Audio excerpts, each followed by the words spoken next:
What's good, Profound Travelers? It's your bro, Profound J. Join us on our next trip as we come to you guys from Baja Sur, California. And this has been a long-awaited trip, and I must say, I really love this place. It's such an enchanting, beautiful, calm, hot place. This is an area and potentially retiring. The costs for flights have gone down drastically, especially since I found out that you can basically drive or go into Tijuana and fly anywhere into Mexico for under $100. So it's important for me to kind of give you guys this overview of what you can expect now there. And if you're looking to potentially live or work remote and find ways outside of wherever your home base is, or you just want to change the scenery, you can look into this potential place. And one, let me start by saying, I love the people here. They're so humble, they're so cool, they have a very diverse, distinctive look. Also, a lot of locals have told me, this could be some bias, but I've met people from all over saying to me that this is the safest part of Mexico that they've ever lived in. Also, while there, the temperature, the weather, right? The climate, it's pretty hot all year round, which is ideal for a lot of vacationers, which is one of the reasons why this area is a top destination for vacationers. And also, the beaches are very pristine, very clean, especially once you leave the Cabo San Lucas area. But the focus of this video is actually going to be on the local Cabo city of San Jose del Cabo and the city of La Paz, which is a 2-hour drive north. But in the San Jose area, this area has definitely come up a lot. Hey John, you enjoying yourself? We're at the art walk, y'all. Nice little park they got here. Yeah. You gonna bring something home? Okay. I can see the art walk is like super busy compared to 2020, the last time we came, and then the time before that. And it's early still, like only 6 o'clock. Try, how is it? You got the rajas? I got the mole chicken with the salsa tamale. This shit is fire. It's a 10. It's my favorite when I come here. He got the rajas. That's my favorite tamale. That's my all-time favorite. It's basically cheese and poblano pepper. Shit hit. Oh yeah. You got that nice little kick that I like. Yes, sir. We love it. Strawberry, caramel, chocolate, churro in the middle of a split plantain. Y'all see that? Ooh, you see that? So of the 3 cities, I believe it's the most populated or second most populated.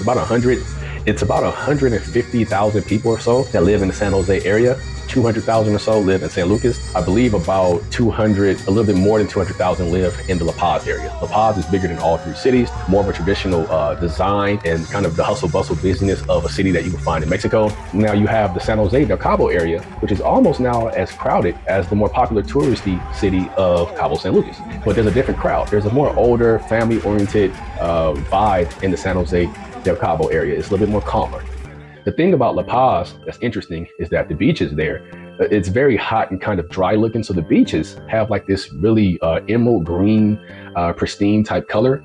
And you can see the land from the peninsula from any beach along the La Paz area, which I found to be very cool.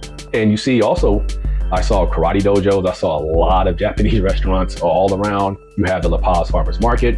And one of the most beautiful jewels was actually the La Paz Museum. And we met a guy there who was so nice to kind of just talk us through everything and really break down the history of Mexico and the region of La Paz and explain to us that, hey, that is the only museum in all 11 states of Mexico that has actual fossils of dinosaurs and prehistoric species on display. And, I got a long history from the gentleman about how a lot of historically, there's really been beef with the French opposed to the Spanish, because the French and Mexican army actually went to war twice, opposed to the United States going to war once with Mexico and Spain going to war with Mexico. And actually, when you think of, and I'm talking more so right now at this very moment to my Black audience who may be worried about prejudice and colorism, but for the most part, what a lot of locals have explained to me is that when you really think about it, the concept of race and colorism is kind of new within the last 100 years with the spread of Western television and radio influencing the region. Also, people who live in America picking up a lot of the prejudice rhetoric and ideology and bringing it back to Mexico.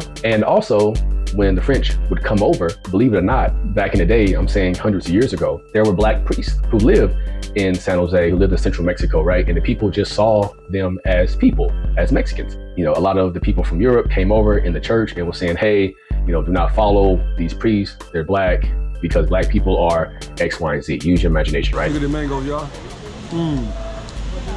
Nice and sweet.